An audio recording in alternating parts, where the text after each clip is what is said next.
بابا شرف الدین صاحب کا ریمپ۔ پھر اور ایک بات کہوں گا کہ میں نے چیف منسٹر صاحب سے کہا کہ جتنے یہ کرسچینز ہوتے ہیں وہ لوگ جیروسلم کو جاتے ہیں، عیسیٰ علیہ السلام کی پیدائش کی مقام کو جاتے ہیں، تو میں نے کہا کہ آپ کرسچنوں کو جیروسلم جانے کے لیے ریاست کی طرف سے امداد دے رہے ہیں، تو اس امداد کے ساتھ ساتھ تلنگانہ ریاست کے شیعہ برادری کے لوگ جاتے ہیں کربلا، نجف کو، بغداد کو، تو ان کو جانے کے لیے بھی ان کے برابر ان کو بھی دے دیا جائے۔ آپ غور کریے۔ پھر چیف منسٹر نے کہا کہ پجاریوں کو، پنڈتوں کو ماہانہ تنخواہ دیں گے۔ گیسو سیشن میں مجلس کی نمائندگی پر ہم نے ائمہ اور موذنوں کے لیے پیسوں کا آغاز کرا دیا تھا۔ ایک اسکیم پہلے شروع ہو جانا بھائی، آج 1 روپیہ مل رہا ہے تو کوئی بات نہیں، شروع ہو جانے دو۔ آج 1 روپے میں شروع ہو گئی، کل 1000 روپے کرنا وہ ہمارا کام ہے، کرا لیں گے ہم۔ شروع ہونا، ائماؤں کا شروع ہو گیا، مل رہی 1000 روپے۔ اسمبلی میں ایک سوال آیا، پجاریوں کو 24,000 دے رہے۔ میں اٹھا، بولا غیر معمولی کام ہے، فیصلہ ہے، مجلس اس کی تائید کرتی ہے، اور یہ کہنا چاہتا ہوں کہ بہت سے پجاری، بہت سے پنڈت، بہت سے برہمنز ایسے ہیں جو اس تنخواہ سے محروم ہیں، بہت سے اینڈومنٹ کے ٹیمپلز ہیں وہ بھی محروم ہیں، بہت سے ٹیمپلز ہیں جو اینڈومنٹ میں رجسٹرڈ نہیں ہیں۔ آپ ان پجاریوں کو بھی دیجئے، ان پنڈتوں کو بھی دیجئے، ان برہمنوں کو بھی دیجئے، اور ان سب کو جو دے رہے ہیں اس کے برابر ہمارے موذن اور امام کو بھی دیجئے۔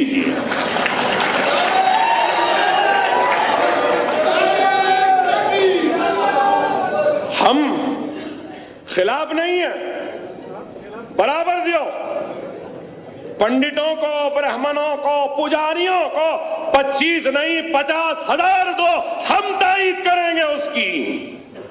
ہمارا جھگڑا کیا ہے؟ جو ان کو وہ ہم کو۔ ٹھہرے، اور چیف منسٹر نے کہا کہ ضرور حکومت ضرور اس پہ غور کرے گی، آج نہیں تو کل ہم ضرور غور کرتے ہوئے جو پجاریوں، پنڈتوں اور یہ برہمن لوگوں کو جو دے رہے ہیں اس کے برابر ہم ہر مسجد کے ائمہ اور موذن کو بھی دیں گے۔ آپ بتائیے کہ کس طریقے سے کام ہو رہا ہے؟ کیا یہ کام کہیں اور ہو رہا ہے؟ لوگ آج پریشان ہیں کہ کیسا، میں نے ٹی وی میں دیکھا کہ کئی چینلز بتائے 9 بجے، why Urdu only, why not English, why not Hindi, why not یہ، اتنی تکلیف، اتنی تڑپ چینل والوں کو اردو کیوں؟ ارے اردو کیا مسلمانوں کی زبان ہے؟ نہیں، اردو اس ریاست کی زبان ہے، اردو حیدرآباد کی زبان ہے، اردو ہندو بھی پڑھتا ہے، اردو سکھ بھی پڑھتا ہے، اردو ایک قائز بھی پڑھتا ہے، اردو اس کے بعد مسلمان بھی پڑھتا ہے۔ صحیح ہے نا؟ تو یہ کام کرانے کا انداز ہوتا ہے۔ اس لیے کہتا ہوں، جو شعبے میں ہے وہ اس کا ماہر ہوتا ہے نا؟ میں سیاست میں ہوں، سیاسی داؤ پیچ مجھے معلوم، اگر کوئی صنعت کار ہے، انڈسٹری میں ہے، تو صنعت کو کس طریقے سے چلانا اس کو معلوم، اگر کوئی ڈاکٹر ہے تو اس کو معلوم بیمار کی علاج کیسے کرنی ہے، اگر کوئی وکیل ہے تو اس کو معلوم مقدمہ کیسا لڑا جائے، اگر کوئی صحافی ہے تو اس کو معلوم کہ کس طریقے سے لکھنا ہے، اخبار میں چھاپنا ہے۔ صحیح ہے نا؟ اگر ہر کوئی اپنا کام کر لے تو کام میں کامیابی ملتی ہے، لیکن ایک صحافی بولے گا کہ نہیں سیاست کا کام مجلس نہیں میں کروں گا، تو اب کیا اچھا ہوگا یا وہ غارت ہو جائے گا؟ اور ایک ڈاکٹر علاج کر رہا ہے اور میں اس کو بولوں گا ڈاکٹر صاحب تم ہٹ جاؤ، یہ بیمار کا علاج میں اکبر اویسی سیاستدان کروں گا، تو وہ زندہ رہے گا؟ تو یہ چیز کو سمجھنا ہے، مگر تھوڑا علم کیا آ گیا، زندگی میں تھوڑی کامیابی کیا آ گئی، یہ لوگ اپنے آپ کو حرفن مولا سمجھنے لگے، اپنے آپ کو قابل اور باقی دوسروں کو جاہل۔ اے قابل لوگوں، میرا تم سے سوال ہے کہ تم نے کیا کیا؟ قوم کو کیا دیا؟ ملت کو کیا دیا؟ کچھ نہیں دیا، صرف رخنا ڈالنا، انتشار پیدا کرنا، مجلس پہ الزام لگانا۔ ارے بتاؤ، میں پوچھنا چاہتا ہوں ہم پہ تنقید کرنے والوں، پہلے تم بتاؤ کہ تم نے کام کیا کیا ہے۔ میں تو بتا رہا ہوں کہ میں نے کیا کیا، اور میں نے اسمبلی میں بھی کھڑے رہ کر کہا ارے باہر ٹھہر کر مجلس پہ تنقید کرتے ہو، اے کانگریس کے غلاموں، سونیا گاندھی راہل گاندھی کے تلووں کو چاٹنے والوں غلاموں، میرا تم سے سوال ہے، ارے مرد تھے، ہمت تھی تو اسمبلی میں چیلنج کر کے بولا آ جاؤ، اس اسمبلی میں ہو یا باہر ہو آ جاؤ، مسلمانوں کی ناانصافی پر، مسلمانوں کے کام پر میں چیلنج کرتا ہوں، مجھ سے بحث کرنے کو تیار ہے تو آ جاؤ۔ کیا کوئی آیا؟ کیا میں اسمبلی میں نہیں بولا؟ آپ لوگ سنے ہوں گے نا، کوئی ایک آدمی اٹھا ہاں اکبر اویسی تیرا چیلنج قبول ہے، بولا؟ نہیں بول سکتے، ان کو معلوم جتنا بول رہے ہیں سن لیے تو بہتر ہے، چھیڑے تو اور بولتے۔ ان کو معلوم دنیا اب تک 15 منٹ سے پریشان ہے، پھر اب 10 منٹ بولا، پھر 15 منٹ بولا، یہ تو اور ہو جائے گا، تو لہذا خاموش، سب خاموش بیٹھ گئے، نکل گئے۔ ہاں بتاؤ میرے بھائی کہ آج مجلس کام کر رہی ہے، کام کے ذریعے اپنی پہچان بنا رہی ہے، اور یاد رکھو، اس بات کو یاد رکھو، دنیا اسی کے سامنے جھکتی ہے جس کے پاس طاقت ہوتی ہے۔ مجلس کے پاس طاقت ہے، اس لیے یہ لوگ جھک رہے ہیں، اور ہماری طاقت آپ کی وجہ سے ہے، مسلمانوں کے اتحاد کی وجہ سے ہے۔ مسلمانوں کے اتحاد اور دعاؤں کی وجہ سے۔ اگر آپ کا اتحاد نہیں، آپ کا اعتماد نہیں، آپ کی دعائیں نہیں، تو پھر ہماری بھی کوئی طاقت نہیں، ہماری بھی کوئی قوت نہیں۔ اور اس چیز کو یاد رکھ لو، اس چیز کو یاد رکھ لو کہ جماعتی وابستگی رہی تو سب کچھ ہوگا۔ گاؤں میں، آپ کے اضلاع میں آئیں گے لوگ، مجلس کی طاقت کو دیکھ کر بولیں گے کبھی بھی کسی بھی بات پر کوئی جواب نہیں دینا جب تک کہ آپ کے صدر بیرسٹر اسد الدین اویسی اجازت نہیں دیتے۔ جو بھی آ رہا ہے سننا ضرور، بولنا نہیں، سننا ضرور، جواب نہیں دینا، بولنا نہیں۔ جو بولے وہ یہاں سنانا، اور یہاں سے جب بولیں گے کہ ایسا بولو تو تبھی بولنا۔ یہ جماعت کا ڈسپلن ہوتا، یہ جماعت کا ڈسپلن ہے۔ اس چیز کو سمجھیے، اس چیز کو یاد رکھو۔ اے مجلس اتحاد المسلمین کے سرگرم کارکنوں، یاد رکھو، مجلس سے تمہاری وابستگی دنیا کے اعزاز یا دنیا میں مقام حاصل کرنے کے لیے یا دنیا میں دولت کمانے کے لیے یا دنیا میں شہرت کمانے کے لیے نہیں ہے. یہ مقام تمہارا کرو گے تو اللہ تمہاری مصیبتوں کو دور کرے گا, تمہارے پریشانیوں کو دور کرے گا, تمہارے اولاد کو نیک اور سچا و صالح بنائے گا, تمہارے کاروبار میں ترقی دے گا, تم کو دنیا میں کامیابی دے گا اور تمہارا خاتمہ بھی خیر پر کرے گا, تم کو اجر دے گا آخرت میں. سمجھو اس بات کو سمجھو. اگر اس حال میں ایک بھی فرد ایسا ہے جو یہ سمجھ کر مجلس میں آیا ہے کہ دولت کما لوں گا, زمین بنا لوں گا, شہرت کما لوں گا, عزت کما لوں گا, تو میں اس سے کہوں گا کہ تجھے دولت نہیں ملے گی, تجھے عزت نہیں ملے گی, تجھے دنیا بھی نہیں ملے گی, تجھے آخرت بھی نہیں ملے گی. یہاں تک کہوں گا کہ تیرے پاس وقت ہے, تو ابھی بھی اٹھ کر یہاں سے چلا جا, مجلس میں ایسے لوگوں کے لیے جگہ نہیں ہے, نہیں ہے, نہیں ہے.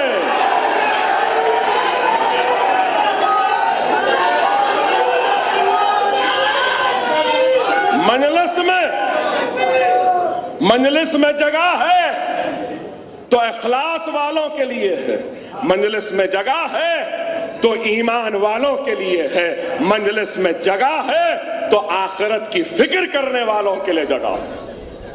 مجلس میں کوئی بننے کی چاہ خواہش لے کر آنے والے کے لیے جگہ نہیں ہے. یاد رکھو, جو کرسی کے پیچھے بھاگتا ہے کرسی اس سے بھاگتی ہے, جو کرسی سے بھاگے گا کرسی بھاگتے ہوئے اس کے پاس آئے گی. یاد رکھو, جو دولت کو ٹھوکر مارے گا اور اللہ کی رضا کے لیے جدوجہد کرے گا تو دولت بھی اس کے پیچھے بھاگتی ہوئی دوڑتی ہوئی آئے گی. یاد رکھو, یہ دنیا ختم ہونے والی ہے, یہ دنیا ختم ہونے والی ہے. خدا را دنیا کی چاہ, دنیا کی چاہ, دنیا کی خواہش, دنیا کی لالچ نے اتنا گھر بنا لیا ہے ہمارے دل میں, ہمارے دماغ میں, کہ ہم کو اچھے اور برے, حرام اور حلال کی پرہیز بھی ختم ہو گئی. افسوس کہ آج یہ دیکھنے والا یہ نہیں دیکھ رہا ہے کہ یہ حرام ہے, بس دیکھ رہا ہے کہ دنیا کی چاہ ہے, دنیا کی دولت ہے. لعنت ہے ایسی دولت پر جو حرام ہو, جو حرام کے ذریعے کمائی گئی ہو. ایک کوڑ حرام کی دولت سے بہتر ایک پیسہ حلال کا بہتر ہے, ایک پیسہ بہتر ہے. اس چیز کو یاد رکھو. خلفائے راشدین کے وقت عمر بن عبدالعزیز ایک بہت بڑے خلیفہ تھے اپنے وقت کے. عمر بن عبدالعزیز, سنو غور سے سنو, اور عمر بن عبدالعزیز بہت بڑے خلیفہ تھے وقت کے, اور دیانتدار, ایماندار تھے, بہت ایماندار, دیانتدار. بیت المال سے کبھی ایک پیسہ اپنی ذات کے لیے نہیں لیتے تھے. کئی باتیں لکھی ہیں ان کے بارے میں کتاب میں. بہت دیانتدار, بہت ایماندار. اور آپ کے بعد آئے ایک خلیفہ, اس کے بعد آتے گئے. ایک وقت ایک شخص جو شاعر تھا, اشعار لکھتا تھا, اپنی حجامت بنانے کے لیے حجام کے پاس گیا. حجامت بنا رہا تھا, بال کاٹ رہا تھا, داڑھی برابر کرا رہا تھا. تو جب حجام داڑھی بنا رہا تھا, بال کاٹ رہا تھا, تو وہ شاعر جو حجامت کرانے آیا تھا وہ چند اشعار کو گنگنانے لگا. اشعار کو شاعر گنگنانے لگا، حجام رک گیا، حجام رک گیا۔ شاعر ایسا اٹھا کر کہا کہ اے حجام تو کیوں رک گیا؟ نہیں کچھ نہیں کچھ نہیں۔ پھر شاعر گنگنانے لگا اشعار، وہ حجام رونے لگا، وہ حجام رونے لگا۔ شاعر پوچھا کہ تو کیوں رو رہا ہے؟ تو وہ پھر سے خاموش ہو گیا، نہیں بولا اور بہت رونے لگا۔ اپنی خینچی اپنا استرا سب رکھ دیا اور رونے لگا۔ تو شاعر نے پوچھا بتا حجام تو کیوں رو رہا ہے؟ تو وہ حجام روتے یہ بولنے لگا کہ یہ اشعار جو تم گنگنا رہے ہو، یہ اشعار جو تم پڑھ رہے ہو، یہ اشعار میرے پیدا ہونے پر دربار میں سنائے گئے تھے، دربار میں میرے پیدا ہونے پر سنائے گئے تھے۔ مطلب عمر بن عبدالعزیز کے بعد کے جو بادشاہ تھے ان کی اولاد میں سے تھا کہ دیکھو وہ کہہ رہا ہے کہ میں اس وقت کے بادشاہ کی اولاد ہوں، میرے پیدا ہونے پر شاعر تم تھے جن کو بلا کر میری پیدا ہونے کی مسرت میں یہ اشعار سنائے گئے تھے۔ دیکھو غور کرو کتنا عبرتناک ہے۔ اور عمر بن عبدالعزیز کی آل اور ان کی اولاد کے بارے میں تاریخ اسلام میں لکھا ہے کہ سب سے زیادہ اسلام کو آگے بڑھانے کے لیے، جہاد کے لیے سب سے زیادہ اگر کسی نے پیسہ دیا ہے، اپنی دولت دی ہے، تو عمر بن عبدالعزیز کی اولاد نے دی تھی۔ اور عمر بن عبدالعزیز کے انتقال فرمانے کے بعد اس وقت کے اور اس وقت کے اگر دیکھیں تو صرف تین پیسے کچھ تھے ان کے جو ان کی اولاد میں تقسیم ہوئے تھے۔ بغداد سے لے کر عرب سب سے بڑے اگر تاجروں کے گودام تھے تو وہ عمر بن عبدالعزیز کی آل ان کی اولاد کے گودام تھے۔ کہ دیکھو ان 3 پیسوں میں کتنی برکت ہے، غور کرو 3 پیسوں میں کتنی برکت ہے۔ یاد رکھو حلال کی کمائی پر توجہ دو، جائز کمائی حاصل کرو اور دنیا کے پیچھے مت دوڑو۔ یہ دنیا ختم ہونے والی ہے، دنیا فانی ہونے والی ہے، فنا ہونے والی ہے، ختم ہونے والی ہے۔ دنیا بے شک حسین ہے، دنیا میں خوبصورت چٹان ہے، برف سے ڈھپے ہوئے پہاڑ ہیں، دنیا میں خوبصورت درخت ہیں، دنیا میں خوبصورت پھل ہیں، دنیا میں خوبصورت پھول ہیں، دنیا میں حسن ہے عورت کا، دنیا میں مرد کی جواں مردی ہے، دنیا میں ہیرے ہے، دنیا میں موتی ہے، دنیا میں بہت سونا ہے، بہت کچھ ہے، سب کچھ ہے، لیکن یاد رکھو دنیا میں ایک سب سے بڑا عیب ہے، اور وہ عیب کیا ہے کہ دنیا ختم ہونے والی ہے، دنیا ختم ہونے والی ہے۔ میں آپ سے پوچھنا چاہتا ہوں، اگر یہ دکان ہے، آپ کی کمائی ہے، آپ کو معلوم ہو جائے کہ دکان بند ہونے والی ہے، تو کیا آپ اپنی کمائی اس دکان میں لگائیں گے؟ تو پھر یہ دنیا جو ختم ہونے والی ہے اس کے پیچھے کیوں دوڑ رہے ہو؟ یہ میرا سوال ہے تم سے، اس کے پیچھے کیوں دوڑ رہے ہو؟ ارے آپ غور کرو نوجوانوں، یہاں نوجوان بہت ہیں، ان نوجوانوں سے کہوں گا کہ اگر آپ کے گھر میں کوئی پیدا ہوتا ہے تو کان میں اذان دی جاتی ہے نا، دیتے ہیں نا، اور نیک آدمی سے اذان دلائی جاتی ہے، خاندان کے بڑوں سے اذان دی جاتی ہے، مسجد کے امام صاحب کو بلا کر اذان دی جاتی ہے، حافظ صاحب کو بلا کے اذان دی جاتی ہے، صحیح ہے نا؟ لیکن میرا سوال ہے، کیا نماز جنازہ کی اذان ہوتی ہے؟ فجر کی اذان ہے، ظہر کی اذان ہے، صبح کی اذان ہے, تہجد کی بھی اذان ہے, کیا جنازے کی اذان ہے؟ نہیں ہے. تو کیوں نہیں ہے؟ کبھی غور کیا, کبھی سوچا؟ کیا کبھی غور کیا, کبھی سوچا؟ ارے جب پیدا ہوتے ہیں تو اللہ کان میں اذان دلا کر یہ کہہ رہا ہے کہ اذان ہو چکی ہے, اب نماز جنازہ کا انتظار کر. جتنا وقفہ اذان اور جماعت کے ٹھہرنے میں ہے, اتنا ہی وقت انسان کے زندگی اور موت میں ہے.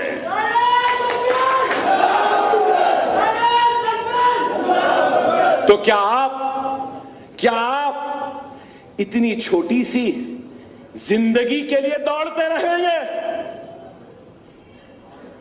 ارے رسول اللہ صلی اللہ علیہ وسلم نے حدیث شریف میں ارشاد فرمایا, اس انگلی یہ چھوٹی انگلی, اس کو سمندر میں ڈبا دو, جتنا یہ انگلی بھیگے گی یہ تمہاری زندگی ہے اور سمندر کے مانند تمہاری آخرت ہے. کہا ہم اس انگلی کے بھگونے کی مانند دنیا کی فکر کرتے ہیں, لیکن سمندر کے برابر آخرت کی فکر نہیں کرتے. اللہ قرآن میں ارشاد فرماتا ہے کہ میں اس وقت تک بندے کی مدد نہیں کروں گا جب تک کہ وہ خود اپنی مدد نہیں کرتا. اٹھو مسلمانوں, اٹھو, وقت کا تقاضا ہے, اٹھو,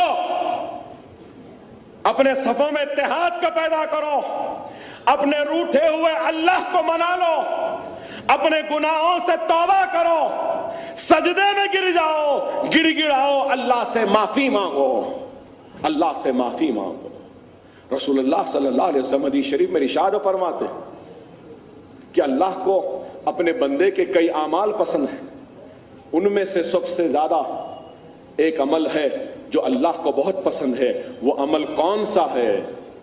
جب ایک بندہ اپنے گناہوں سے توبہ کرتا ہے, اللہ سے ڈرتا ہے اور سجدے میں گر جاتا ہے, گڑ گڑاتا ہے, اللہ سے معافی کی فریاد کرتا ہے, بھیک مانگتا ہے, اپنے گناہوں کو یاد کر کر خوف الہی میں روتا ہے, تو اس کے آنکھ سے آنسو جب گرتے ہیں تو ایک آنسو جیسے ہی گر جاتا ہے, اللہ سبحانہ و تعالی اس گنہگار کے سارے گناہوں کو معاف کر دیتا ہے.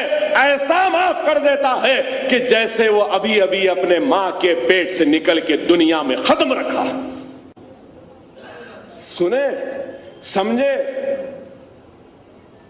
اور خوف الہی, خوف اللہ میں جب ایک بندہ ڈرتا ہے, گھبراتا ہے, اپنے گناہوں سے توبہ کرتا ہے, تو اس کے گناہ ایسے معاف ہو جاتے ہیں جیسے ایک درخت سے سوکھے پتے جس طریقے سے جھڑتے ہیں اس طریقے سے اس کے گناہ جھڑ جاتے ہیں. خدا را سمجھو نوجوانوں, سمجھو, ہمارا تخت گیا, ہمارا تاج گیا, ہمارے محلات گئے, ہماری حکومت گئی, سب کچھ گیا. آج بہت کچھ ہو رہا ہے, غیروں پہ تنقید کرنے کے بجائے اپنے گریبان میں جھانک کر دیکھ لو, ہم اللہ سے دور ہو گئے, اس وجہ سے یہ دن دیکھنا پڑ رہا ہے. ہم قرآن سے دور ہو گئے, اس لیے یہ دن دیکھنا پڑ رہا ہے. ہم شریعت سے دور ہو گئے, اس لیے یہ دن دیکھنا پڑ رہا ہے. ہم نماز سے دور ہو گئے, اس لیے یہ دن دیکھنا پڑ رہا ہے. ہم مساجدوں کو ویران کر دیے, اس لیے یہ دن دیکھنا پڑ رہا ہے.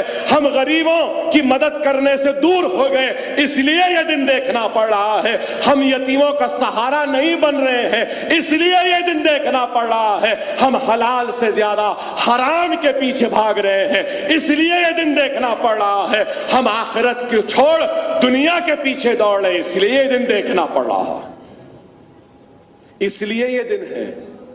سمجھو, آسان ہے کھڑے رہ کے تنقید کرنا, یہ بی جے پی ایسا کر رہی, یہ سنگھ پریوار ایسا کر رہا, یہ آر ایس ایس ایسا کر رہی, یہ موہن بھاگت ایسا کر رہا.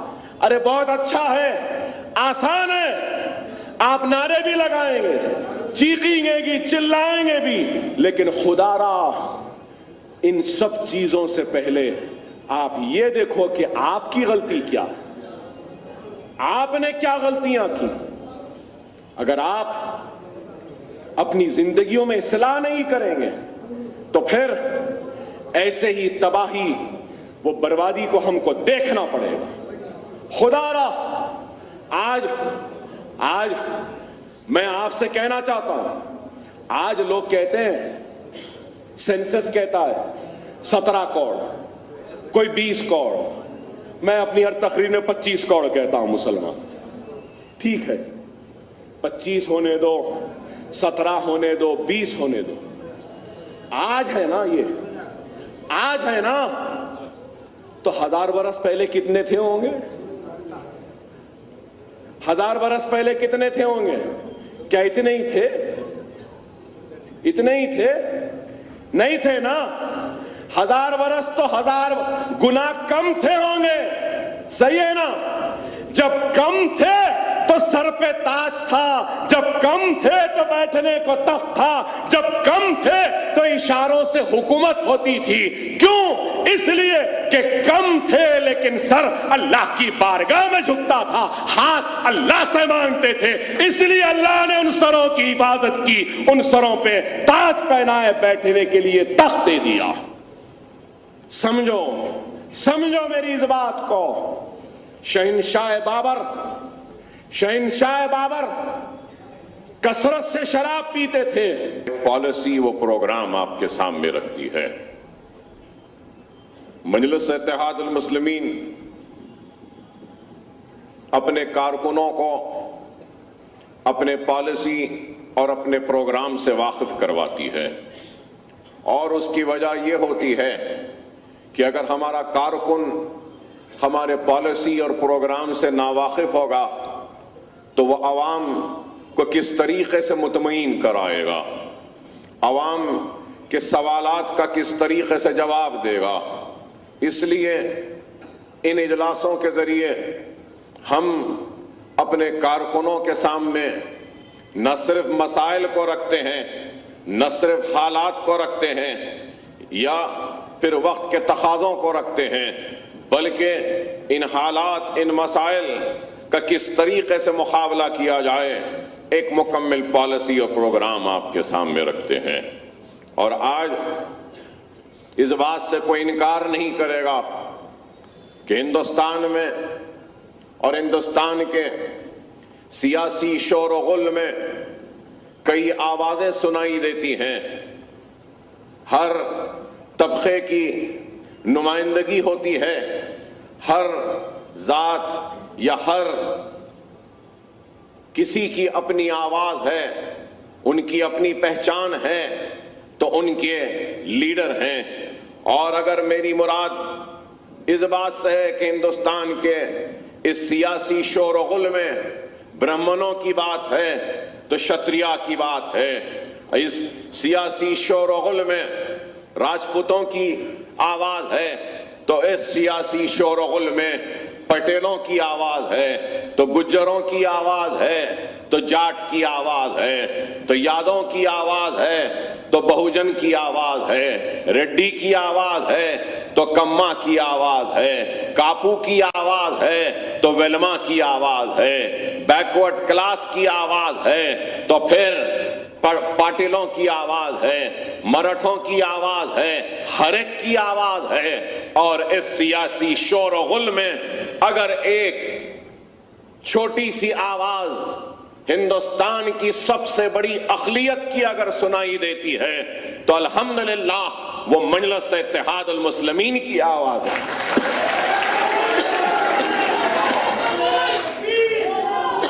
وہ مجلس اتحاد المسلمین ہندوستان کی سب سے بڑی اقلیت مسلمان کی آواز کی شکل میں گونجتی ہے۔ ہم کو سیاسی کامیابی ملے یا نہ ملے، ہم انتخابات میں کامیاب ہو یا نہ ہو، لیکن اس بات سے کوئی انکار نہیں کر سکتا ہے کہ مجلس اتحاد المسلمین کی موجودگی اس بات کا احساس دلاتی ہے دشمنوں کو کہ اس ہندوستان میں ہم بھی ہیں ہم بھی رہتے ہیں، ہم بھی بستے ہیں۔ آواز تو اٹھ رہی ہے، ارے برسوں سے آواز بھی نہیں تھی، بے آواز تھے اور ہمارے مسائل پر کوئی سننے والا بھی نہیں تھا، لیکن آج ہم آواز بلند کرتے ہیں، اپنے مسائل کو سامنے رکھتے ہیں اور دنیا کو یہ بتا رہے ہیں کہ یہ 25 کروڑ مسلمان ہندوستان کے بے آواز نہیں ہے، بے مددگار نہیں ہے۔ ہم بھی اپنے حق کے لیے آواز اٹھانا جانتے ہیں اور اقتدار کے آنکھوں میں آنکھیں ملا کر بے باکی کے ساتھ اپنے حق کو حاصل کرنے کی جدوجہد کرتے ہیں۔ یہ ایک ایسی جدوجہد ہے جس کا آغاز ہم نے آج سے 65 برس پہلے کیا تھا، جب ہمارا تخت عجائب گھر کی زینت بن چکا تھا، ہمارے تاج عجائب گھر کی زینت بن چکے تھے، ہمارے لہلاتی ہوئی کھیتیاں اجڑ چکی تھیں، ہمارے محلات ویران ہو چکے تھے، ہماری عزتیں عصمتیں لٹ رہی تھیں، ہم تباہ و برباد ہو چکے تھے۔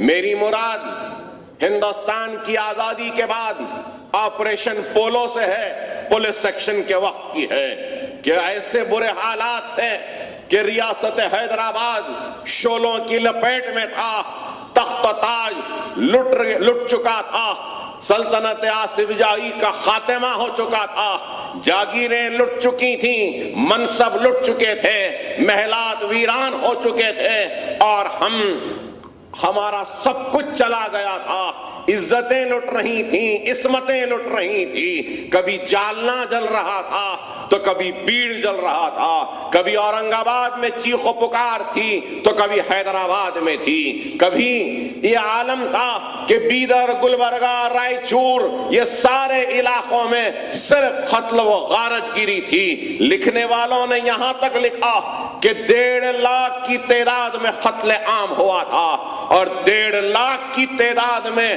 لٹنے کٹنے مرنے والی قوم دنیا سمجھتی تھی کہ یہ قوم پھر کبھی نہیں اٹھے گی، لیکن مجلس اتحاد المسلمین نے بتایا کہ 1.5 لاکھ کی تعداد میں لٹنے مرنے اور تباہ و برباد ہونے کے بعد، تخت و تاج کے جانے کے بعد، حکومتوں کے خاتمے کے بعد بھی اگر ہم اٹھ کے کھڑے ہو سکتے ہیں تو ہمارا اٹھنا کھڑے ہونا اس بات کی دلیل ہے کہ ہم نے سب کچھ لٹایا، سب کچھ گوایا، ہم نے تخت کو لٹایا، تاج کو لٹایا، عزت کو لٹتا ہوا دیکھا، عصمت کو لٹتا ہوا دیکھا، جاگیروں کو لٹتا ہوا دیکھا، ہمارے منصب کو جاتے ہوئے دیکھا، کھیتیوں کو اجڑتے ہوئے دیکھا، بستیوں کو جلتے ہوئے دیکھا، ہم کو سب کچھ گوارا تھا، ہم نے سب جلایا، سب لٹایا، لوٹنے والوں نے لوٹا، لیکن ہم نے ایک چیز کو اپنے ہاتھوں میں تھاما اور اس کو لٹنے نہیں دیا، اور وہ چیز کیا تھی؟ وہ ہمارا ایمان تھا۔ ہم نے ایمان کو لٹنے نہیں دیا، ایمان کو بچائے رکھا۔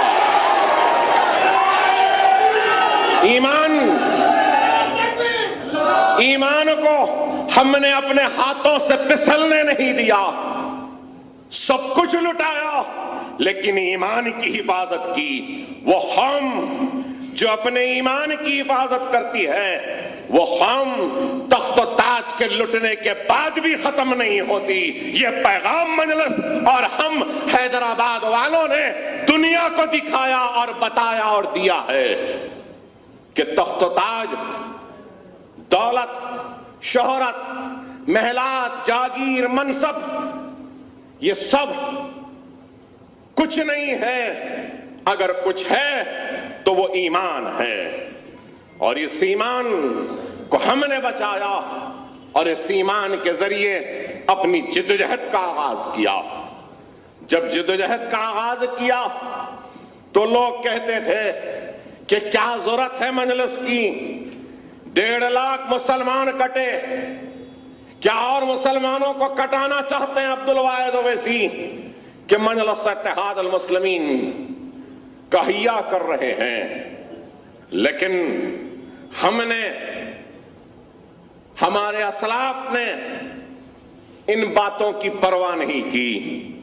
مجلس کے جب جلسے ہوتے تھے اس شہر حیدرآباد میں تو مجلس کے جلسوں میں کوئی لائٹ دینے والا بھی نہیں ہوتا تھا، مجلس کے جلسوں میں سننے والا بھی کوئی نہیں ہوتا تھا۔ فخر ملت علیہ رحمہ تقریر کرتے تو سننے والے سامعین میں بیٹھا ہوا کوئی اور نہیں بلکہ سلطان صلاح الدین اویسی ہوتا تھا۔ اور جب صلاح الدین اویسی تقریر کرتے تو سننے والے کوئی نہیں، اگر کوئی ہوتے تو وہ عبد الواحد اویسی ہوتے۔ تو لوگ کہتے تھے باپ اور بیٹے کی جماعت ہے، باپ تقریر کرتا ہے تو بیٹا سنتا ہے، بیٹا تقریر کرتا ہے تو باپ سنتا ہے۔ کوئی لائٹ دینے والا نہیں، کوئی پانی دینے والا نہیں، لیکن یہ عزم تھا، ارادہ تھا، ہمت تھی کہ کسی کی پرواہ نہیں تھی، بس صرف جلسے ہوتے تھے۔ اور جلسے کس عنوان پہ ہوتے تھے میں بتانا چاہوں گا۔ جلسے کا عنوان کیا رہتا تھا؟ جلسے کا عنوان رہتا تھا لا الہ الا اللہ محمد الرسول اللہ۔ یہ تھا، یہ عزم تھا، یہ ہمت تھی، یہ جذبہ تھا۔ دنیا کہتی تھی کہ دیوانے ہیں، پاگل ہے، لیکن دنیا کی پرواہ نہیں کی۔ ارے آج جس دارالسلام میں آپ بیٹھے ہیں یہ دارالسلام بھی نہیں تھا۔ 70 کے دہے میں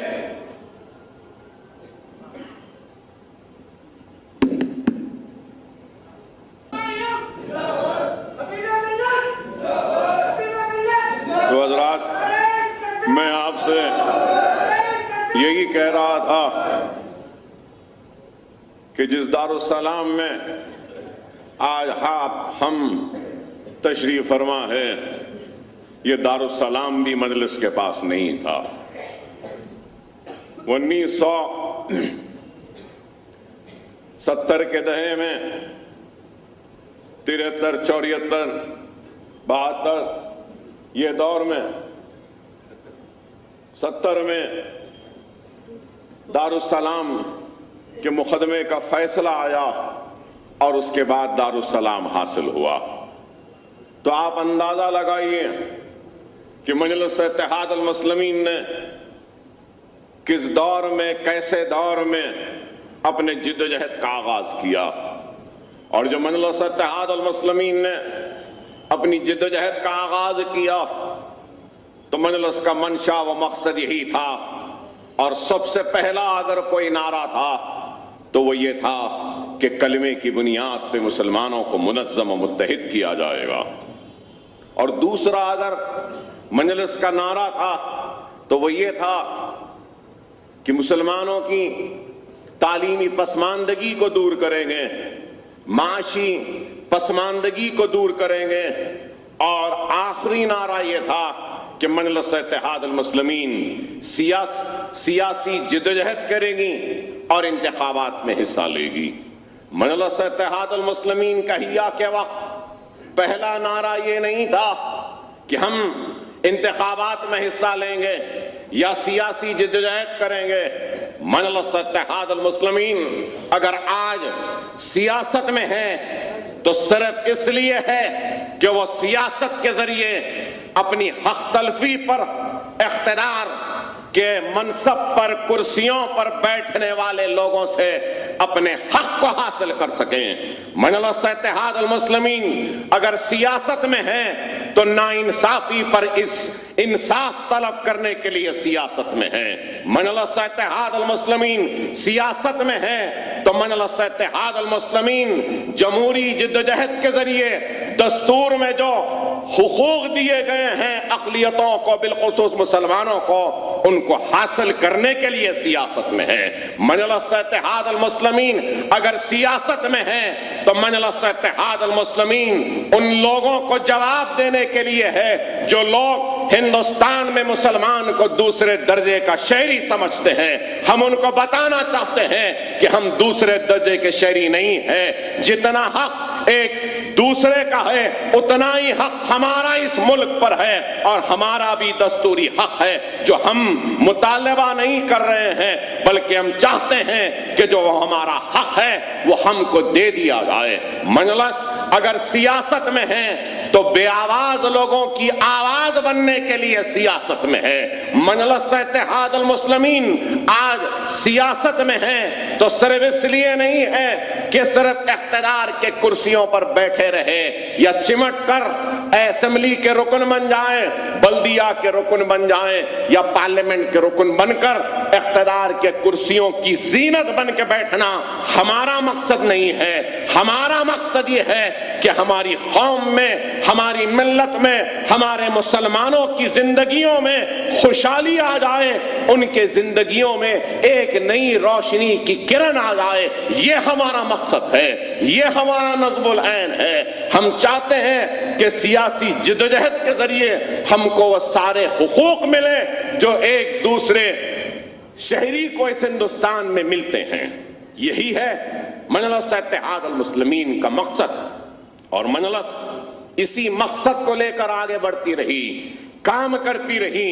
تو تعلیمی میدان میں مجلس اتحاد المسلمین کے تعلیمی ادارے آج اپنے آپ میں خود ایک مثال بن کر ہے کہ بتائیے کہ جو لوگ مجلس اتحاد المسلمین کو رکشے والے، جھٹکے والے، بنڈی والے، پمچر جوڑنے والے، غریبوں کی، جاہلوں کی جماعت کہہ کے مخاطب کرتے تھے، آج اسی جماعت کے اپنے تعلیمی ادارے ہیں، اپنا میڈیکل کالج ہے، انجینئرنگ کالج ہے، MBA کالج ہے، MCA کالج ہے، آرکیٹیکچر کالج ہے، مجلس کا خود کا نرسنگ کالج ہے، ماسٹرز کی ڈگریاں ہیں، ME کالج ہے، M.Pharm کالج ہے، مجلس اتحاد المسلمین کے فارمیسی کے کالجز ہیں، مجلس اتحاد المسلمین کے B.Pharm فارما ڈی کے کالجز ہیں، مجلس اتحاد المسلمین کے ایک نہیں دو دو بڑے بڑے دواخانے ہیں، مجلس اتحاد المسلمین کے ہی آج اسکول ہیں، مدرسے ہیں، کالجز ہیں۔ تعلیم کے میدان میں، شعبے میں مجلس کے جو خدمات ہے، میں چیلنج کر کے کہہ سکتا ہوں کہ ہندوستان کی کسی سیاسی جماعت نے مسلمانوں کی تعلیمی پسماندگی کو دور کرنے کے لیے اتنا نہیں کیا جتنا کہ مجلس اتحاد المسلمین نے کیا ہے۔ یہ کام ہے مجلس کا۔ مجلس نے تعلیمی میدان میں ایک انقلاب کو برپا کیا، کیونکہ مجلس اس بات کو دنیا کو بتانا چاہتی ہے کہ اگر تم اپنی ناانصافی کو انصاف میں بدلنا چاہتے ہو، اپنے حق تلفی کو حق میں تبدیل کرنا چاہتے ہو، اور اپنے ہر ظلم پر تم اگر آواز بلند کرنا چاہتے ہو، تو یاد رکھو وہ قوم جو تعلیم سے، علم سے دور ہے، وہ قوم دنیا میں سب سے پچھڑی ہوئی، سب سے پیچھے رہتی ہے۔ مجلس نے یہ بتایا ہے کہ علم کے زیور سے اپنے آپ کو آراستہ کرو، اور تمہارے گھر میں اگر علم کی روشنی ہوگی تو تمہارے زندگیوں میں ایک نئے اجالے آ جائیں گے۔ یہ کام مجلس نے کیا۔ تعلیم کے میدان میں، صحت کے میدان میں Owaisi hospital 7.5 lakh square feet پر بنا۔ اگر آج کوئی اتنا بڑا دواخانہ بنائے تو شاید ممکن ہی نہیں ہے کہ 7.5 لاکھ اسکوائر فٹ کا دواخانہ، شاندار عمارت، جدید آلات، سستے سے سستا علاج، بہترین سے بہترین سہولت۔ تو آپ غور کریے، بتائیے کہ کیا یہ کام ممکن ہو سکتا تھا؟ ارے آج یہ کام مجلس اتحاد المسلمین نے کیا۔ آپ کو سن کے حیرت ہوگی کہ سالار محترم کے انتقال کے بعد سے لے کر آج تک مجلس اتحاد المسلمین نے جو تعمیراتی سرگرمیاں کی ہیں تعلیم اور صحت کے میدان میں، تو آپ کو سن کر حیرت ہوگی کہ سالار ملت کے انتقال سے لے کر آج تک 9 برس ہو رہے ہیں سالار کے انتقال ہو کر، ہم نے 9 برس میں 14.5 لاکھ اسکوائر فٹ تعمیر کیا ہے تعلیم اور صحت کے میدان میں. اویسی ہاسپٹل کی کیمپس میں اویسی ہاسپٹل کے کیمپس میں کینسر ریسرچ سینٹر آ رہا ہے. 1.5 لاکھ اسکوائر فٹ پر 2.5 لاکھ اسکوائر فٹ پر تعمیر جاری ہے. ایک آڈیٹوریم انڈور اسٹیڈیم دارالسلام میں نہیں بلکہ اویسی ہاسپٹل کے کیمپس میں بنایا گیا ہے, جہاں پہ 4,500 لوگ وہاں پہ آڈیٹوریم میں آ سکتے ہیں. ایک شاندار کام وہاں پر ہوا. اسرا ہاسپٹل کی تعمیر 3.5 لاکھ اسکوائر فٹ کی دواخانے کی تعمیر. یہ کوئی معمولی کارنامے نہیں ہے. اویسی اسکول آف ایکسلنس کے اسکول کی شاخیں, Owaisi school Nasheman Nagar 40,000 square feet پر, اس کے بعد ریاست نگر کا اسکول 45,000 اسکوائر فٹ پر, ریاست نگر کے اسکول کے بعد نرقی پھول باغ کا اسکول 40,000 اسکوائر فٹ پر, 40,000 اسکوائر فٹ نرقی پھول باغ کے بعد حافظ بابا نگر کا اسکول 45,000 اسکوائر فٹ پر, اس کے بعد امبر پیٹ میں اسکول وہ بھی 35,000 اسکوائر فٹ پر ہے. اور پھر اب ایک عالی شان KG سے لے کر PG کا کیمپس بلہ گڑے میں بن رہا ہے. اگر فرصت ہے تو جا کر دیکھیے, 1,82,000 اسکوائر فٹ کی بڑی عمارت 11 منزلہ عمارت تعمیر ہو چکی ہے. یہ کام 10,000 بچے, 10,000 غریب خاندان کے بچے مفت تعلیم حاصل کر رہے ہیں. اور پھر سالانہ لاکھوں نہیں کروڑوں روپیہ مجلس اپنے پاس سے جلسے رحمت للعالمین میں جو چندہ وصول ہوتا ہے, مجلس اتحاد المسلمین سال میں صرف 1 مرتبہ چندہ لیتی ہے عوام سے, اس کے درمیان میں کبھی نہیں لیتی, صرف یہ جلسے کے لیے چندہ لیتی ہے. اور اس چندے کے ذریعے اردو میڈیم کے بچوں کو, جتنے اردو میڈیم کے بچے ہیں, اردو میڈیم کے سرکاری مدارس میں پڑھنے والے بچوں کو بیگ دیتی ہے, کتابیں دیتی ہے, کمپس باکس دیتی ہے, اور 10th کے بچوں کی ایگزامینیشن کی فیس دیتی ہے, ان کے گائیڈ اور ماڈل پیپرز دیتی ہے. بتائیے کیا یہ کام نہیں, کارنامہ نہیں؟ بتائیے. سالار نے اپنی زندگی میں اس کا آغاز کیا تھا اردو میڈیم کے لیے, اور بار بار مجھ سے بولتے تھے, میاں یاد رکھو کہ جو قوم کو ختم کرنا ہوتا ہے تو اس قوم سے اس کی زبان کو چھین لو, اس کی زبان کو ختم کر دو. اس کی زبان ختم ہو جائے گی تو وہ قوم خود بخود ختم ہو جاتی ہے. اور سالار کہتے تھے کہ میاں یاد رکھو, اردو کو ختم ہونے نہیں دینا. اگر اردو ختم ہو جائے گی تو پھر ہماری قوم ختم ہو جائے گی. اردو میں سارے قرآن کے بڑے بڑے ترجمے قرآن میں ہیں, جتنے احادیث ہیں وہ اردو میں ہیں, جتنی تاریخ اسلام ہے وہ اردو میں ہیں, جتنے اسلامی معلومات ہیں وہ اردو میں ہیں, سیرت النبی ہے تو اردو میں ہے, بخاری ہے تو اردو میں ہے. اتنا بڑا کام جو اردو میں ہوا ہے, اگر اردو ختم ہو جائے گی تو یہ لوگ ہماری آنے والی نسل کو ہمارے مذہب سے دور کر دینا چاہتے ہیں. یہ سوچ تھی, اور اس سوچ پہ جدوجہد ہم نے کی. مجھے یاد ہے کہ 1984 کے بعد میں پھر 89 تک اردو بچاؤ تحریک کے نام پہ اردو کو بچانے کا ایک بہت بڑا ایجیٹیشن آندھرا پردیش میں اور حیدرآباد میں ہوا تھا. این ٹی راما راؤ نے اردو کو ختم کرنے کا منصوبہ بنایا تھا, تو پورے ریاست میں اردو کو بچانے کا ایک ایجیٹیشن ہوا, اور اس کے بعد اردو کو بچانے کا ایک منصوبہ بنایا گیا تو اندازہ لگاؤ آپ کہ کب سے ہماری جدوجہد تھی اور آج وہ جدوجہد کامیاب ہوئی. تو اس لیے تو سالار کہتے تھے نا کہ سیاست ہمارے گھر کی لونڈی ہے. اس لیے کہتے تھے. یہ لوگ کو نہیں معلوم کہ کس طریقے سے کام کروایا جاتا ہے.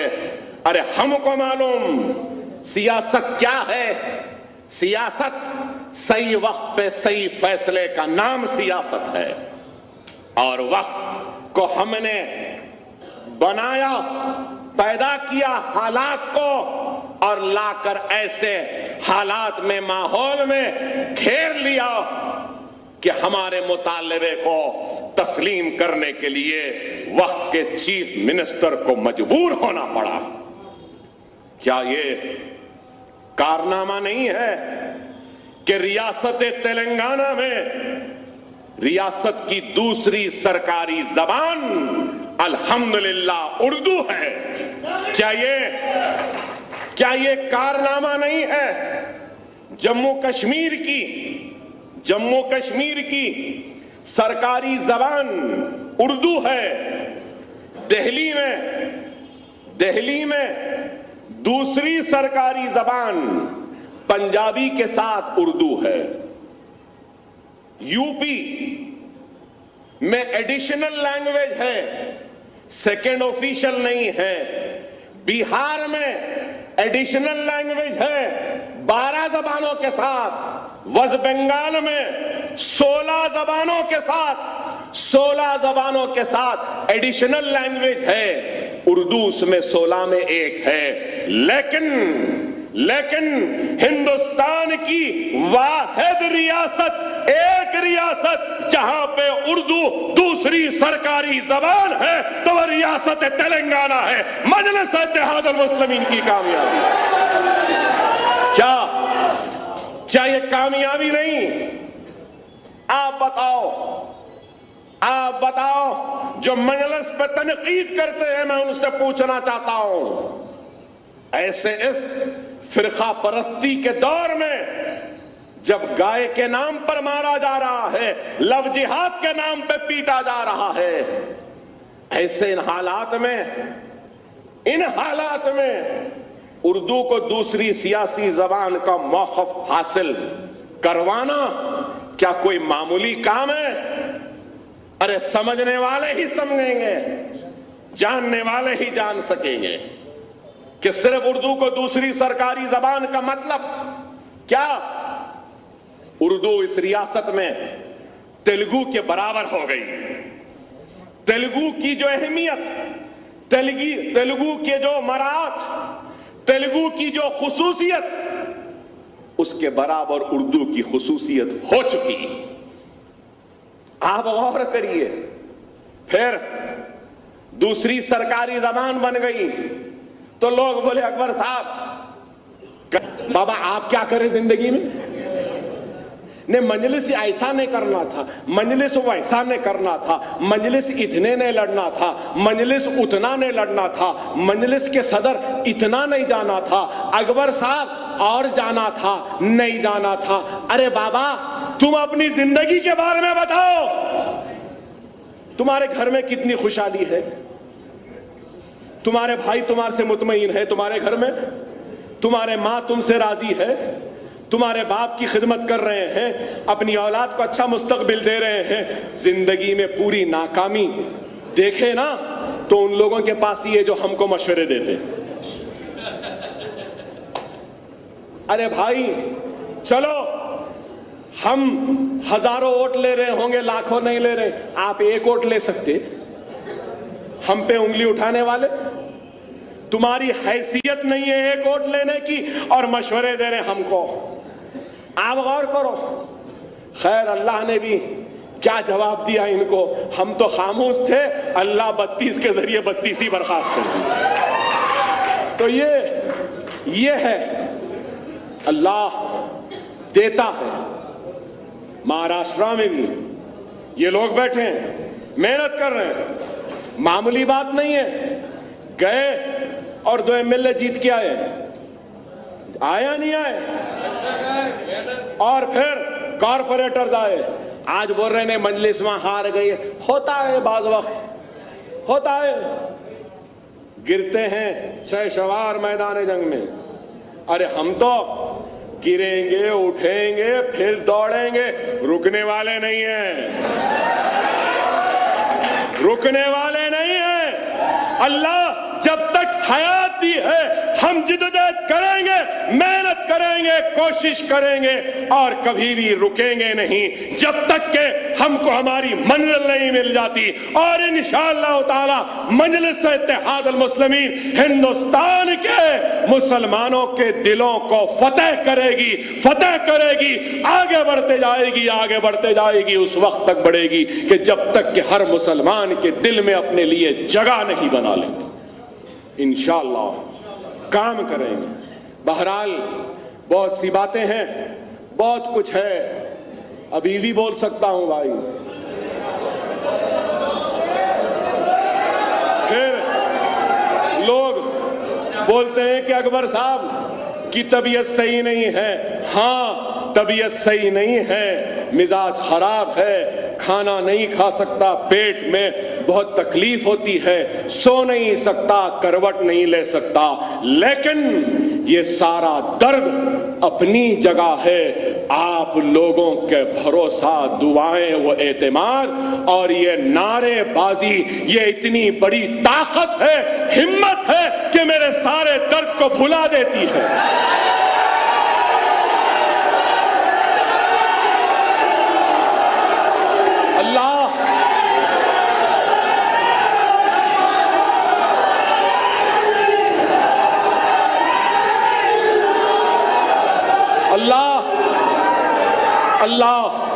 اللہ ہماری اس محبت کو قائم و دائم رکھ، اللہ ہماری محبت میں اور اضافہ کر، اے اللہ اتنی محبت دے دے، اتنی محبت دے دے کہ دنیا رش کرے ہماری محبت کو دے۔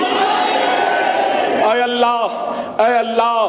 اللہ دنیا میں میرے بزرگوں، نوجوانوں، دنیا میں ایک محبت کی داستان آپ نے سنی ہوگی یا دیکھی ہوگی یا پڑھی ہوگی، وہ محبت کی داستان قیس اور لیلا کی تھی، قیس اور لیلا کی تھی۔ اتنی بے انتہا محبت تھی، اتنی بے انتہا محبت تھی کہ قیس نے مٹی کی خوشبو کو سونگھ کر پہچان لیا تھا کہ یہ میری لیلا کی خبر ہے، کہ یہ میری لیلا کی خبر ہے۔ حضرت علی بار بار کہتے تھے کہ جا قیس عمرہ کر لے، حج کر لے، جا قیس عمرہ کر لے، حج کر لے، تو کہتا تھا کہ تم کو تمہاری محبت مبارک، مجھ کو میری محبت مبارک۔ بس اپنی لیلا کی محبت میں تھا، لیلا کی محبت میں تھا۔ ایک وقت حضرت علی دیکھتے ہیں اتنا بولے اور قیس گیا نہیں، نہ کعبہ گیا، نہ دعا کی، نہ طواف کر رہا ہے۔ حضرت علی دیکھتے ہیں کہ قیس حالت احرام میں ہے اور کعبے کا طواف کر رہا ہے اور بس رو رہا ہے، رو رہا ہے، رو رہا ہے، طواف کر رہا ہے، رو رہا ہے، رو رہا ہے۔ تو حضرت علی نے کہا کہ شاید آج دیکھ رہا ہوں کہ یہ قیس اپنے گناہوں کی توبہ کر رہا ہوگا، اپنے گناہوں سے اللہ سے معافی مانگ رہا ہوگا کہ آج اتنے دنوں تک صرف لیلا لیلا کرتا رہا، لیلا لیلا کرتا رہا، تو شاید یہ آج توبہ کر رہا ہے۔ وہ رو رہا ہے، طواف کر رہا ہے۔ حضرت علی قریب جاتے ہیں تو کیا دیکھتے ہیں، کیا سنتے ہیں کہ قیس کعبے کا طواف کر رہا ہے، حالت احرام میں ہے، رو رہا ہے اور یہ کہہ رہا ہے کہ اے اللہ، اے اللہ، اے اللہ میرے دل میں لیلا کی اور محبت ڈال، اور محبت ڈال، اور محبت ڈال۔ آج یہ قیس، یہ مجنو اپنے مسلمانوں کے لیے اللہ سے یہ دعا کرتا ہے کہ اے اللہ میرے دل میں ان مسلمانوں کے لیے اور محبت ڈال، اور محبت ڈال، اور محبت ڈال۔ اے مسلمانوں، میں تمہارا مجنو ہوں، تمہارے حق کا جنون رکھتا ہوں، تمہارے انصاف کی تڑپ ہے، تمہارے حق کو حاصل کرنے کا جنون ہے۔ اللہ ہمارے اس جنون کو قائم رکھے، اللہ ہماری اس محبت کو قائم رکھے، اللہ ہمارے خدمات کو قبول کرے۔ اے اللہ ہم تیرے